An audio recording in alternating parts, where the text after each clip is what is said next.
Olá, tudo bem? Bom, seja bem-vindo aí à nossa segunda aula do curso de crenças. Espero que você aproveite bastante aí esse conteúdo, esse material que eu fiz aí com muito carinho, muita dedicação para você, tá bom? Então, vamos lá à aula 2. Bom, pessoal, então começando aqui a nossa aula 2. Nessa aula nós vamos falar a respeito dos filtros e vamos compreender essa estrutura, como ela se forma, como ela atua, tudo bem? Então, antes disso, nós vamos só recapitular, né, um pouquinho a aula 1 e vai ser uma coisa bem rápida aqui. Então, o que nós vimos na aula 1? Crenças não são verdades. E isso está bem expresso no axioma da PNL, na programação neurolinguística, que diz: o mapa não é o território.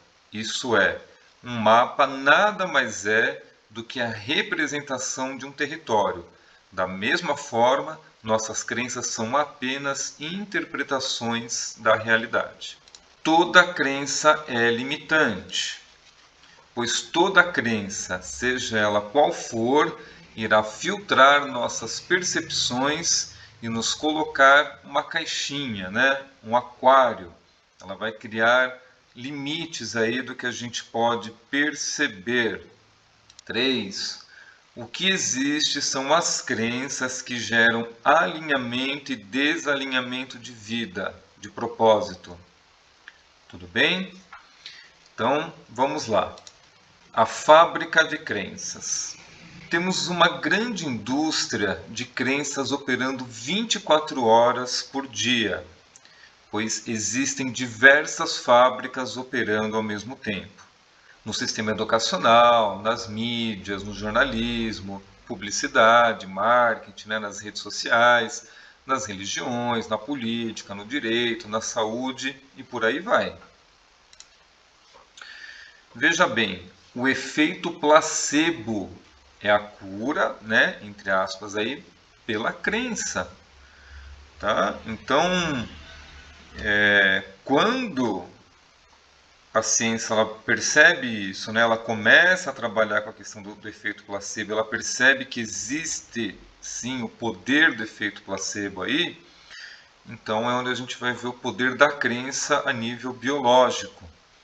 A gente vai entrar um pouquinho nisso aqui mais para frente, tá bom?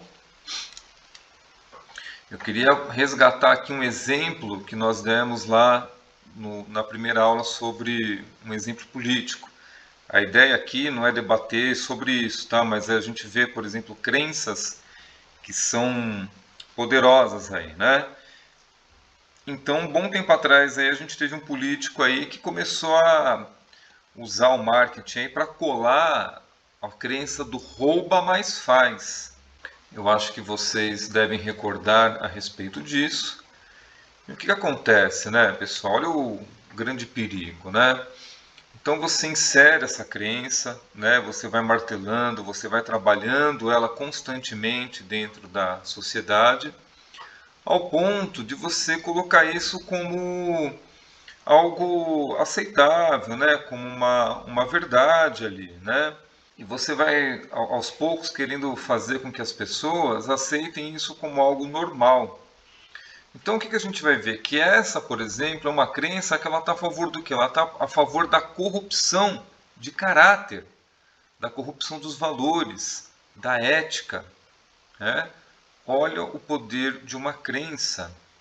Ela pode, mais do que livrar uma pessoa aí, de pagar o preço por seus atos, né? Mais do que livrar, liberar ela está totalmente a favor da destruição de valores dentro da sociedade, do indivíduo.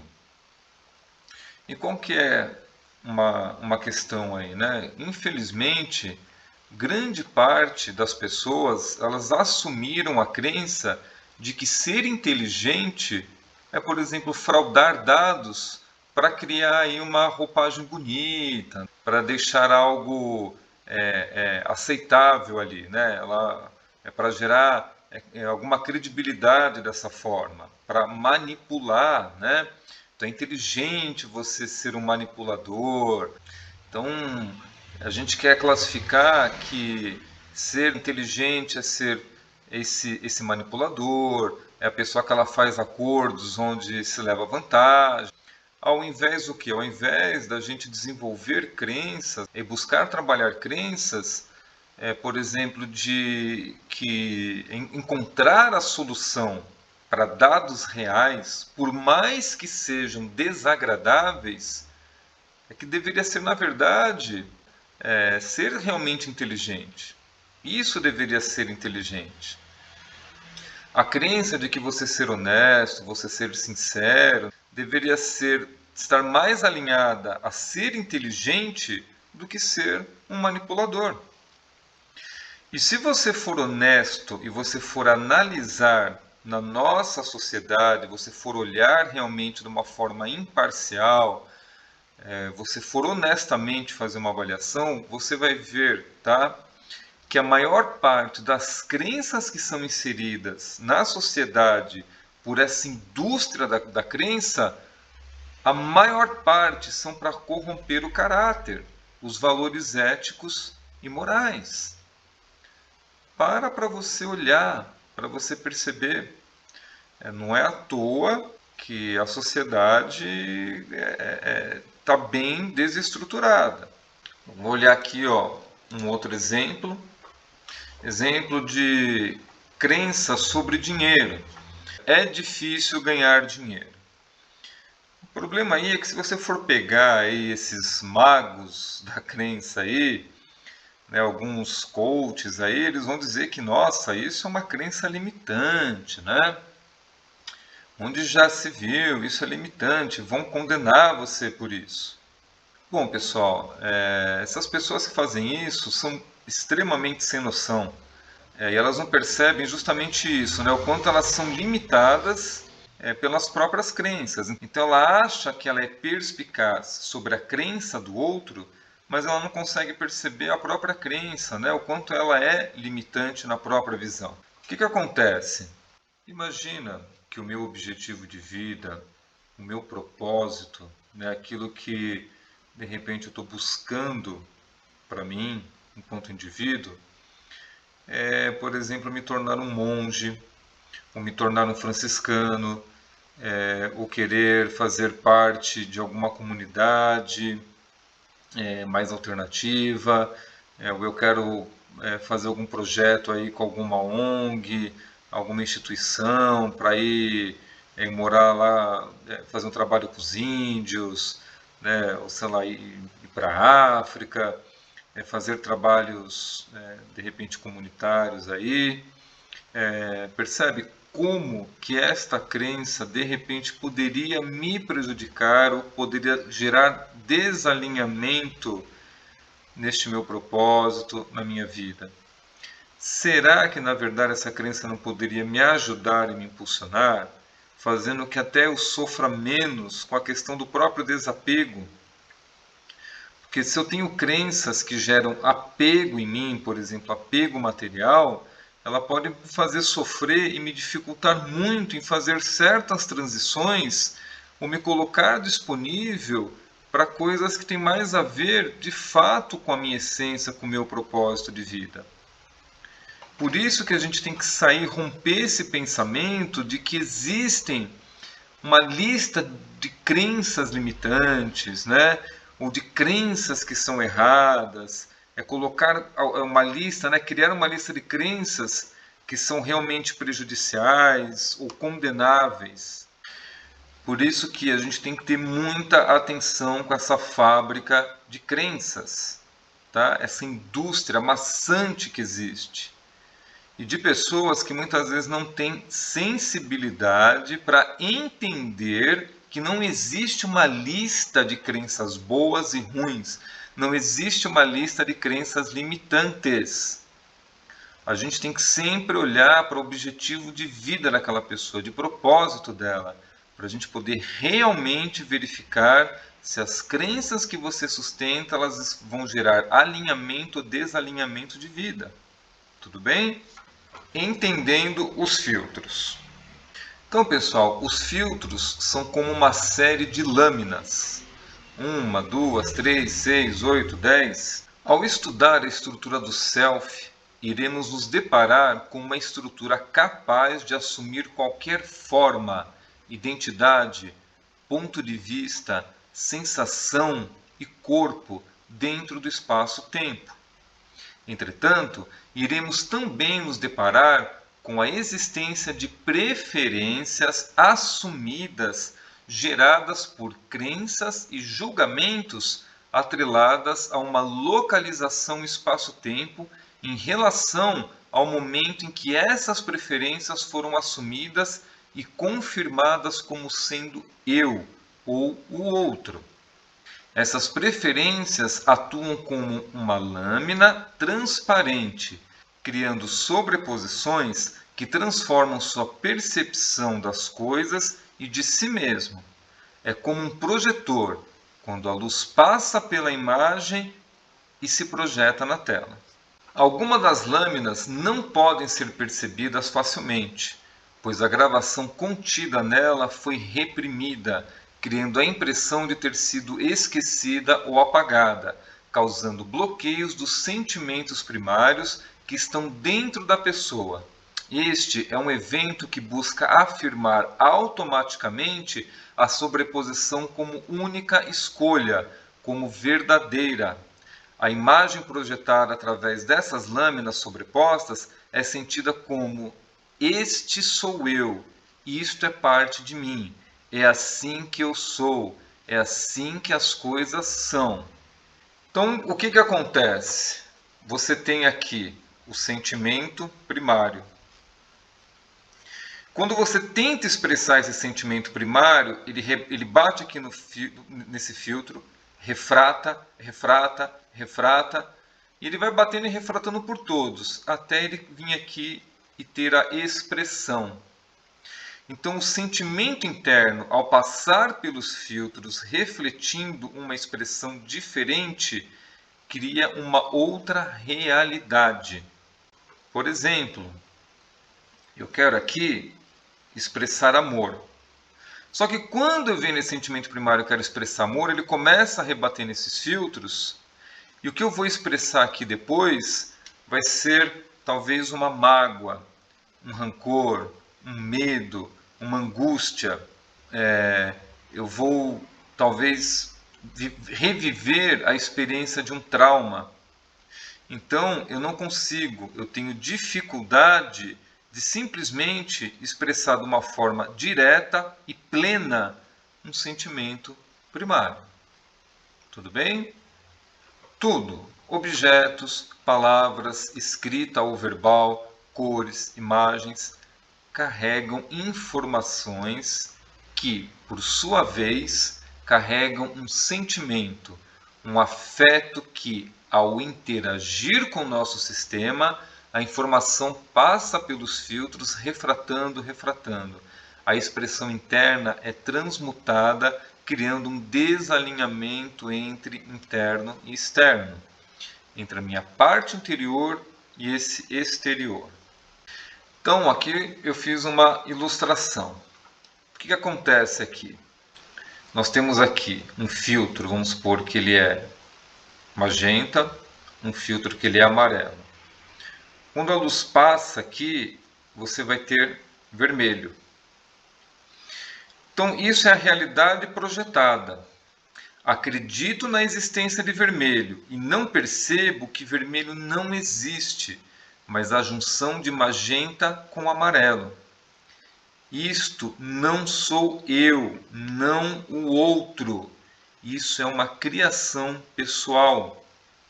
Essa expressão podemos chamar de irracional, elemento da insegurança, do julgamento, como se isso fosse, na realidade, o ser, algo completo e real.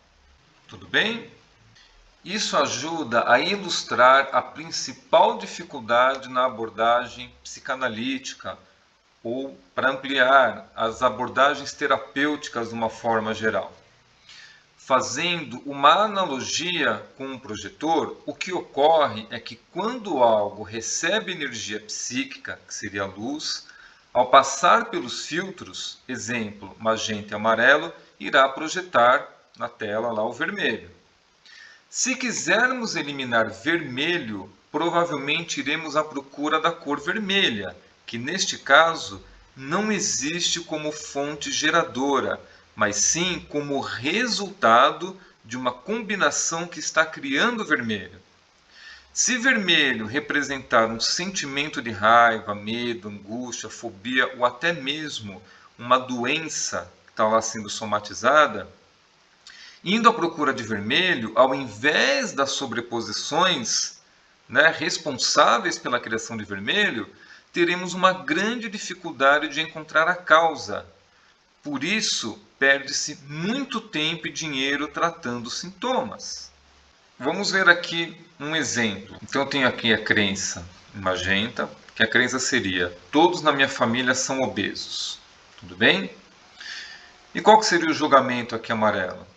Que isso é feio, é errado, é vergonhoso. Aqui eu vou ter o resultado dessa realidade projetada aqui, vermelho. Então, experimento a realidade como a crio. Isso não sou eu, não é o outro, isso é uma criação pessoal. Então veja aqui, eu pegar a crença de que todos na minha família são obesos, com o julgamento de que isso é feio, isso é errado, isso é vergonhoso. Quando junta isso, eu vou criar e vou experimentar isso aqui, Sente com você agora, como é que você experimenta isso? Tudo bem? Vamos pegar dentro de uma cultura, né? Ou dentro de uma família, né? De um dogma familiar, desse sistema de crenças de uma família, como as pessoas estão experimentando isso. Aí agora, a gente vai aqui para um outro cenário. Então vamos supor que a gente foi para uma outra cultura, para um outro sistema familiar também. Aqui nós temos exatamente a mesma crença. Todos na família são obesos. Só que agora o julgamento é que isso é saudável, isso é forte, né? Força, é bonito. E aí, olha, você aqui agora tem uma outra realidade. Tá? Quando você junta essas duas aqui, o magenta com o azul, você vai ter aqui esse roxo, né? Aqui sendo criado. Então, uma simples mudança em uma das camadas muda a realidade e como a percebo e experimento. Então, quando você vai realmente para algumas culturas, por exemplo, os árabes, que eles prezam mais, até gostam das mulheres mais cheinhas, a questão da dança do ventre. Então, você tem lugares, culturas que vê isso, inclusive, se eu não me engano, lá no Havaí também, né? Eles veem isso como força, né? A pessoa que ela é forte, para eles é bonito, é uma questão de saúde, é saudável. Ok? Crenças e a biologia. Nossas crenças atuam como filtros e nossa biologia se adapta a elas. Quando reconhecemos o poder de nossas crenças, descobrimos a chave da liberdade. Não podemos modificar nossos códigos de programação genética, mas podemos modificar nossa mente e a forma como estamos operando. Bruce H. Lipton. Este livro que o Bruce Lipton escreveu é sensacional, super recomendo. A Biologia da Crença. O Bruce Lipton ele é um cara que ele é PhD em biologia. Ele é um cientista, um pesquisador, ele fez inúmeras descobertas. É um livro de uma linguagem bem acessível, ele teve todo o cuidado para escrever de uma forma que grande parte das pessoas pudessem entender e compreender. Tá? Então fica aí uma dica, uma recomendação para quem quer também se aprofundar e amplificar aí. O Bruce Lipton, ele é um dos precursores aí da epigenética, tá? Então vale muito a pena se você quer aprofundar aí nessa questão até de como a crença ela é realmente poderosa a ponto de atuar na nossa biologia, tá bom? Uma crença não pode mudar uma realidade, uma verdade, um fato. Ela não tem todo esse poder. A função da crença é apenas fazer você experimentar uma realidade, um fato, experimentar seus próprios julgamentos sobre. Este é o nosso túnel da realidade pessoal, aqui as nossas crenças, as nossas lâminas, sempre projetando aquilo que nós desejamos experimentar, ver, tá? Então, a gente sempre vai ter esse sistema de camadas, crença, julgamento, crença, julgamento, crença, julgamento, tá bom? A grande função da crença é permitir você experimentar exatamente o que deseja, e a mudança dela apenas faz você transformar aquilo que você está experimentando. O que ninguém nunca lhe contou. O que ninguém nunca lhe contou é que o julgamento é quem qualifica a crença, vai adjetivar ela. Por isso é um sistema de camadas. Todo julgamento é uma crença, pois julgar não é constatação. Infelizmente, nossa sociedade ela possui uma grande dificuldade de lidar com fatos, verdades e por muitas vezes coloca uma constatação como julgamento. Dessa forma, busca invalidar uma verdade. Então, a gente só consegue lidar com a verdade se nós estivermos emocionalmente fortes, preparados. Se o meu ego for fraco, ele não resiste em lidar com uma frustração. Por exemplo, quando eu acredito que alguém é honesto e eu descubro que este alguém não é honesto, eu vou negar, eu vou entrar em negação. E eu vou querer recusar este fato, essa realidade. E aí quando alguém diz assim, mas fulano, né, ele é corrupto, ele é desonesto.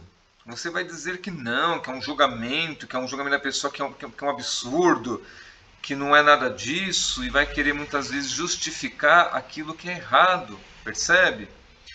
O que acontece aí? É de novo eu, na minha dificuldade de lidar com uma verdade, utilizando de crença, que é julgamento também, utilizando de sistema de crença, eu vou querer fazer o quê? Promover corrupção. Corrupção de caráter, corrupção de valores. Isso é muito sério, entende, pessoal? É muito perigoso. A gente tem que aprender a ser imparcial, lidar sempre com a verdade, com fatos. Como a gente colocou lá no primeiro vídeo, é procurar se ater àquela verdade profunda e não àquela verdade superficial, a verdade pessoal. Entende? É a gente realmente estar desperto. É despertar para os fatos, para a verdade, de olhar realmente as coisas como são, as coisas como elas realmente são. Então, pessoal, o que acontece? É muito importante a gente compreender esse mecanismo e buscar em nós uma mudança de postura de comportamento frente à vida, frente aos eventos, frente a tudo. Ao invés de eu me sentir responsável, de eu me colocar na posição de ser responsável em dizer quem você é, o que você quem é aquilo, o que é aquilo, é simplesmente eu recuar, não assumir esse tipo de responsabilidade, não fazer julgamento ou pré-julgamento, e simplesmente transferir essa responsabilidade para o outro. É ele é quem deve dizer quem ele é. Ele é que deve mostrar e revelar isso. Entende?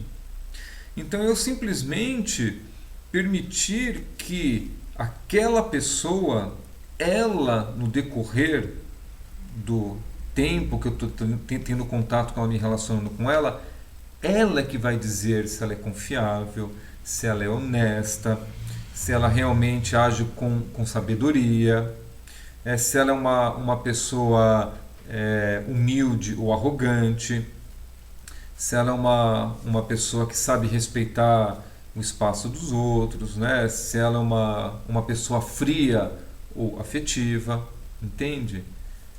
Aí eu posso entrar em contato com a verdade. E aí não é julgamento. Porque se a pessoa mostra para mim, ela diz para mim, eu não sou confiável, então eu constatei, você não é confiável. Isso não é julgamento, percebe? Isso é uma constatação. Ah, tudo bem, depois a pessoa de repente ela pode mudar, se arrepender, ela perceber essa conduta até ele mudar, depois eu posso também constatar isso e falar, ok, então agora você está se demonstrando uma pessoa então mais confiável, mas agora eu percebi que você realmente se arrependeu, você viu que você estava agindo de uma forma ruim, prejudicial, e que tudo bem, então você evoluiu, tá? É que nem eu pegar, por exemplo, um carro. Ao invés de eu dizer se esse carro é bom, se esse carro é confortável, se esse carro é econômico, eu preciso ter um contato com esse carro e deixar o carro dizer isso para mim. Então, quando eu sentar no carro, que eu for dirigir, então é ele que vai me mostrar e vai dizer se ele é confortável, se ele é econômico, o desempenho que ele tem. Percebe? É a gente dar a responsabilidade total para a fonte. E não eu querer me responsabilizar pela fonte, percebe? Isso faz toda a diferença. Né? Inclusive em você passar a ser uma pessoa cada vez menos julgadora e cada vez mais conectada, desperta, em contato com a realidade, com os fatos. E não você querer defender o outro porque você está defendendo o julgamento que você fez antes, né? O pré-julgamento, aquilo que você colocou no outro. Nossa, se eu coloquei que o outro é uma pessoa honesta, e agora? Né? Eu tenho que sustentar isso, porque é uma responsabilidade minha. E muitas vezes eu estou mostrando que ele não é honesto, que ele não é honesto, e às vezes a pessoa tem dificuldade de aceitar, de ver isso, de realmente se frustrar com isso, de largar mão disso. E tem pessoas que se acham responsáveis em ter que buscar não só defender isso, mas buscar criar justificativas, justificar isso e buscar, sabe, justificativas. Isso é alucinação. Você entra em alucinação, você fica alucinado. É que nem eu querer defender um certo sistema político e de repente na prática aquilo se mostra totalmente destrutivo, mas eu nego, eu não vejo, porque nas crenças aquilo é bonito, aquilo é lindo, aquilo funciona. Então eu fico alucinado, eu fico numa alucinação, porque eu fico só no processo da ideologia, nesse processo das minhas crenças, dos julgamentos que eu faço sobre aquilo. Eu crio uma coisa ali bonitinha, eu não consigo conectar com a realidade, com o fato, com a verdade que está aqui. Então eu fico em negação, eu quero justificar, eu fico... Entende? A crença faz a gente alucinar. Então tem que estar desperto. Se você não tiver, sabe, muito conectado e você não se permitir realmente se conectar com as coisas, a crença vai fazer você entrar em alucinação também. Tá bom? Vamos voltar aqui. Fica claro então, tá?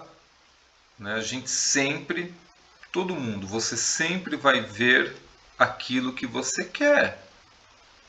É sempre você experimentando os teus filtros, o teu sistema aqui de crenças e julgamentos. Pessoal, a crença por si só não tem força, ela não tem efeito. Eu preciso de uma crença-julgamento, tá? Crença-julgamento, um julgamento para adjetivar, para dar qualidade a esta crença.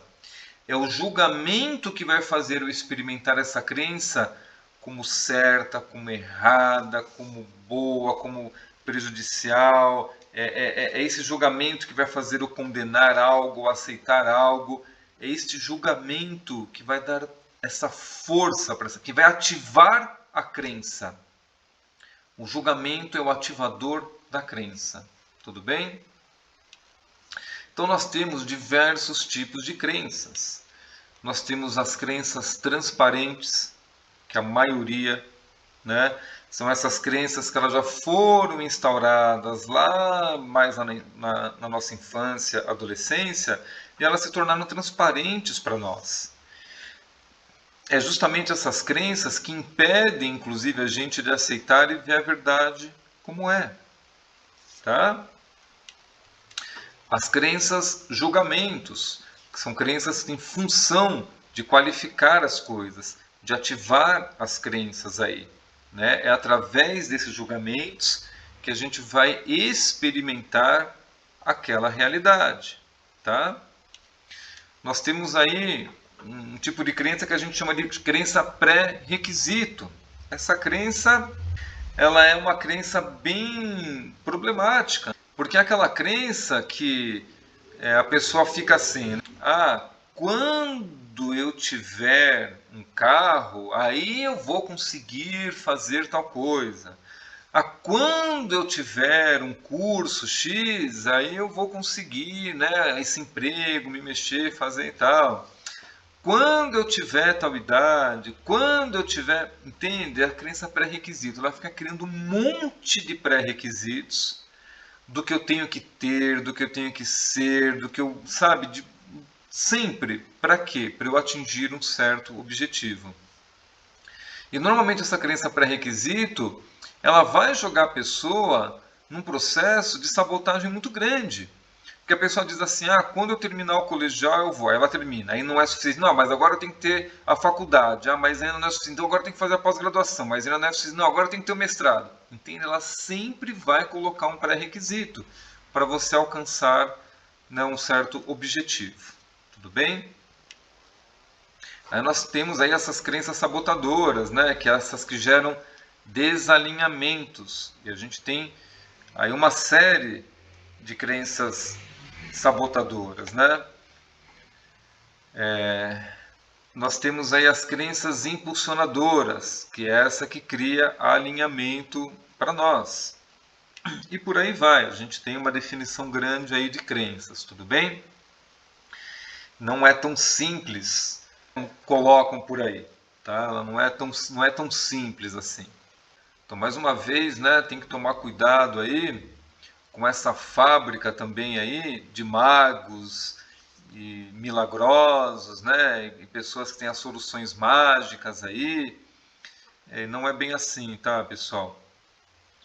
Da mesma forma que assim a crença, ela não muda um fato, né, ela não muda uma verdade. Você pode pegar qualquer técnica, tá? Eu sou constelador também, você vai pegar a constelação familiar, ela não é uma solução mágica. Ela não é algo que vai magicamente resolver as coisas, tá? Ela vai sim trazer o evento, o real, por isso que às vezes é dura a constelação, porque ela evoca uma verdade. Por mais que você não aceite, por mais que doa, por mais que, sabe, seja difícil, mas você só vai poder transformar algo através dessa verdade. De você entrar em contato com isso. Entende? O como você observa molda o que você percebe como verdade. Como você age afeta o que você pode fazer. Desalinhamentos entre observação e ação surgem como resultado de diferenças no como. Isso também pode potencializar ou prejudicar habilidades e o surgimento de novas habilidades. Pode abrir uma disponibilidade ou pode gerar aí uma resistência na apropriação de recursos. Então, pessoal, reforçando, eu acho que vai ficando mais claro a cada aula que toda crença é limitante. Ao analisarmos o fenômeno, podemos afirmar que, na verdade, toda crença é limitante, pois ela sempre irá filtrar percepções. No final, todos nós estamos apenas experimentando os próprios julgamentos que fazemos. É só você projetando e experimentando exatamente aquilo que diz acreditar, contaminado por seus filtros. Bom? Crenças invisíveis ou doutrinadas acabam dominando a consciência, pois se colocam como verdades inquestionáveis. Essas são as primeiras fontes de sofrimento individual. Elas podem ser severas, extremamente limitantes e profundamente autossabotadoras. Exemplo: crenças que fazem você experimentar condenação, ser alguém errado, inadequado, fazer você experimentar fracasso e fracasso. Então, por exemplo, pessoal, aquela crença de que sucesso é ser rico, é ter muito dinheiro. É uma crença profundamente limitante no sentido do aspecto do que é sucesso. Porque a gente também tem sucesso no amor, a gente tem sucesso na saúde, a gente tem sucesso na família, percebe? E aí, muitas vezes eu vou experimentar que, por exemplo, se eu não tiver muito dinheiro, então eu vou sentir que eu sou errado, que eu sou inadequado, eu vou entrar numa condenação. É que nem a questão de estética, né? Essas crenças de estética de que você então tem que ser magro de tal jeito, você tem que ter a beleza X ou Y, e aí você vai vendo as pessoas se sentindo como inadequadas, experimentando ser errada, experimentando, sabe, ela mesma se condenando, como então se ela não pudesse pertencer àquele grupo, ou pertencer ao próprio mundo, ou ter um lugar aqui, exercer muitas vezes uma função. Então existem crenças que provocam dor e sofrimento constantemente, inclusive levam pessoas ao suicídio. Por quê? Por alucinação. A pessoa entra em alucinação por causa da crença. Sabe, você experimenta você fracassando o tempo todo.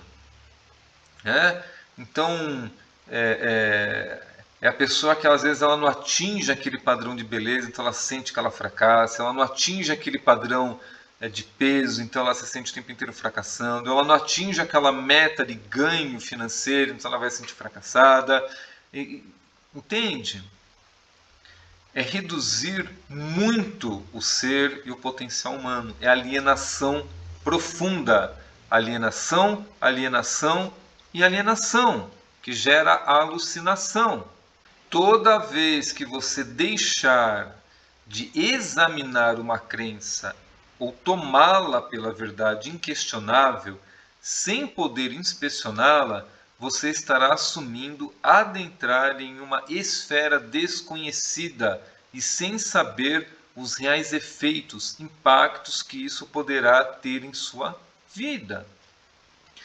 É você entrando num aquáriozinho, numa caixinha, é você se colocando em algo, sabe, de uma forma muito inconsciente, irresponsável, inconsequente. E esse aquáriozinho, essa caixazinha que você pode estar entrando, pode tornar você uma pessoa profundamente alienada, alucinada.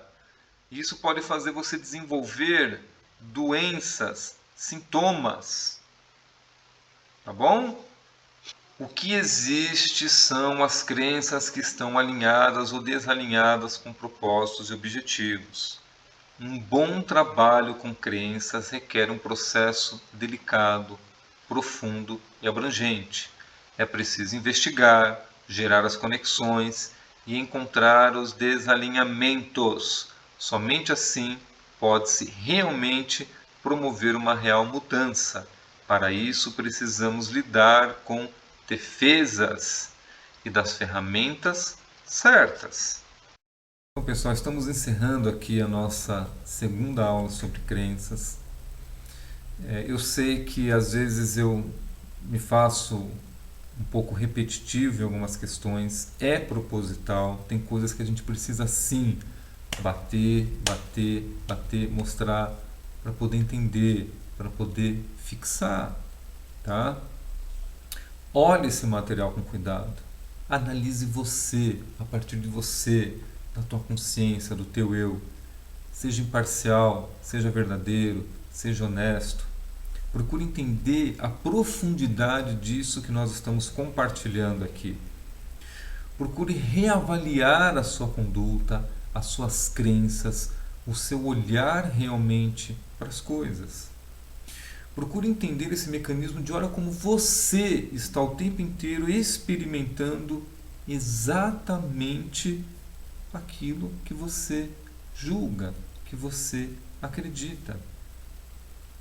Então, pessoal, do ponto de vista de uma crença, ela nunca falha, você nunca fracassa. Não existe fracasso do ponto de vista da crença, porque eu sempre estou experimentando aquilo que eu acredito. Eu vou defender, vou tentar proteger. Enquanto você também não se permitir entrar em contato com a realidade e se frustrar, de muitas vezes você tomar aquele choque, aquele impacto e permitir que a tua crença tome uma porrada realmente da realidade, a ponto de fazer isso quebrar, se destruir também você, muito difícil. Então, o que cabe a gente fazer um bom trabalho com crença é buscar um bom profissional, pessoas sérias, pessoas comprometidas, não vendedores de milagres. A gente tem que sair desse pensamento mágico das coisas, sabe? De pessoas que vendem soluções mágicas, de pessoas que estão aí, sabe, sendo os magos aí. Não, pessoal. A gente tem que acreditar em trabalho, tá? Não é simples. Na próxima aula, no próximo vídeo, a gente vai aprofundar na questão mais biológica da gente entender como, aonde esses filtros ficam instaurados, como isso realmente atua, e você vai ver que é um processo muito mais complexo, tá? Então procure, confie em profissionais realmente responsáveis, qualificados, tá? Procure realmente informações de qualidade, tá bom? Para que você possa fazer também um bom trabalho com você, sem perder tempo, sem perder dinheiro em investimento, tá? Sem você reforçar inclusive crenças em você de fracasso, ou de que então as pessoas não são confiáveis, né? Ou de que no fundo todo mundo só está querendo realmente ganhar dinheiro, focar no dinheiro aí. E não é bem assim, tá? Lembre-se, as suas crenças não são verdades, tá bom? Então espero que você tenha gostado dessa aula, desse material. Se você gostou, por favor, compartilhe, tá? Dê o seu like aí para contribuir também com o canal, tá bom? Deixe os seus comentários e vamos ver, né, se a gente cria um grupo aí para fazer essas aulas aí ao vivo e poder ter uma interação maior aí, tudo bem? Obrigado aí pela sua atenção e até a próxima aula.